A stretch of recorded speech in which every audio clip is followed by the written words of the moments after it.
Word limit को हमेशा ध्यान में रखना है। वर्ड लिमिट को ध्यान में रखने से हमारा आंसर बेटर बनता है, हमारा आंसर अच्छा बनता है, स्कोरिंग लगता है और हम खुद भी सेटिस्फाइड रहते हैं और जो हमारा आंसर पेपर चेक करेंगे वो भी सेटिस्फाइड रहते हैं।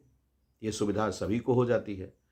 इसलिए बोर्ड एग्जामिनेशंस में, चाहे कोई भी बोर्ड एग्जामिनेशन हो, अगर सब्जेक्टिव आंसर आप लिख रहे हैं तो उसके लिए वर्ड लिमिट तो दिया ही रहता है। खास करके 1 मार्क के क्वेश्चंस के लिए 30 वर्ड्स की वर्ड लिमिट होती है, कभी कभी 20 वर्ड्स की भी होती है। वैसे अगर 1 मार्क वाले क्वेश्चन मैचिंग टेस्ट हो, ट्रू फॉल्स हो, ऑड वन आउट हो, या फिर स्ट्रेट फॉरवर्ड 1 मार्क क्वेश्चन हो, या फिल इन द ब्लैंक्स हो, या एसर्शन या रीजनिंग वाला क्वेश्चन हो, तो इसमें वर्ड लिमिट की तो फिर बात ही नहीं रह जाती। ये तो ऑटोमेटिकली जितना में दिया है उतना में आपको करना है। लेकिन अगर क्वेश्चन 2 मार्क्स का रहा तो इसमें वर्ड लिमिट में अक्सर देखा जाता है कि लिखा रहता है क्वेश्चन पेपर में, your answer should not exceed 40 words each. 2 marks के क्वेश्चन की बात कर रहा हूं, तो 40 वर्ड्स से एक्सीड नहीं करना चाहिए। अब इसमें आप लोगों को थोड़ी सावधानी ये रखनी है कि शुड नॉट एक्सीड का मतलब ये नहीं हुआ कि किसी कीमत पे नहीं करनी चाहिए, ठीक है। और दूसरी बात यह है कि helping verbs, sentence connectors, articles, prepositions, इनको वर्ड के रूप में काउंट नहीं किया जाता। जब वर्ड लिमिट काउंट करते हैं तब की बात मैं बोल रहा हूं, ठीक है।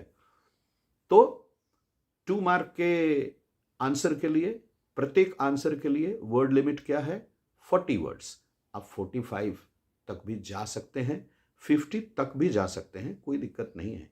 कभी कभी तो स्थिति ये भी आएगी कि आपका आंसर 30 से आगे बढ़ेगा ही नहीं, क्योंकि क्वेश्चन का नेचर ही वैसा होता है। वहां आपका आंसर आपके क्वेश्चन को सेटिस्फाई करता हो, पूरी तरह से सेटिस्फाई करता हो।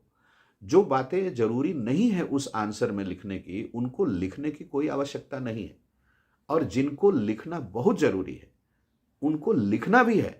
भले आपका वर्ड लिमिट 10 आगे चले जाए, 10 वर्ड ज्यादा हो जाए, कोई फर्क नहीं पड़ता। अब आते हैं 3 मार्क के क्वेश्चन के ऊपर। Answer to a 3 mark question should not exceed 80 words.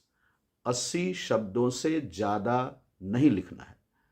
मैंने पहले भी कहा है कि अगर 80 की बजाय आपका आंसर 85, 90, 95 वर्ड्स तक भी चला जाए तो कोई विशेष हानि उससे तो मुझे नहीं लगती, क्योंकि आपने क्वेश्चन को पूरी तरह से सेटिस्फाई किया है और उस क्रम में आप आगे बढ़े हैं। अब आते हैं 5 मार्क के क्वेश्चन के ऊपर। Answer to a 5 mark question should not exceed 120 words. 120 शब्दों से अधिक शब्दों का प्रयोग 5 मार्क के क्वेश्चन के आंसर के लिए नहीं करना है। लेकिन अगर आपका आंसर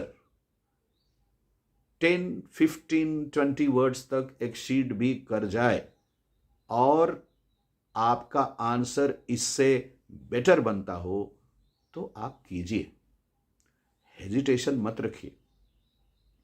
फिर वही बात, हो सकता है कि आपका आंसर 100 वर्ड, 90 वर्ड तक में ही कंप्लीट हो जाए, तो इसके लिए भी चिंता करने की जरूरत नहीं है।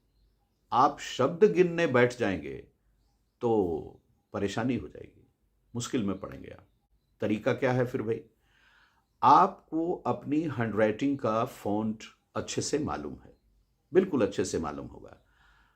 एक लाइन में आप कितने शब्द लिख लेते हैं, एवरेज एक मान के चलिए। एक पेज लिख करके देख लीजिए और उसके बाद आप एक एवरेज तो अनुमान लगा ही सकते हैं कि एक लाइन में आपके हैंडराइटिंग के फॉन्ट में कितने शब्द आ रहे हैं। उसके अनुसार आप कितनी लाइनों में आपका आंसर होना चाहिए ये अनुमान तो लगा सकते हैं। बस वैसे ही चलिए, कोई चिंता करने की बात नहीं। हाँ, एक बहुत ज़रूरी बात यह है कि आपके आंसर में वो ज़रूर हो जो पूछा गया है, और कोशिश कीजिए कि वो चीज़ें ना हो जो पूछी बिल्कुल नहीं गई है। यानी जो पूछा गया है वही लिखिए, जो नहीं पूछा गया है उसको लिखने से बचिए। अगर किसी प्रश्न के बारे में आपको बहुत सारी जानकारी है उसके उत्तर लिखने के लिए, तो सभी बातें लिख देना जरूरी नहीं है। केवल वही बातें लिखिए जो पूछी गई हैं। वो बातें मत लिखिए जो पूछी तो नहीं गई हैं लेकिन आप जानते हैं और उस प्रश्न के विषय से संबंधित है।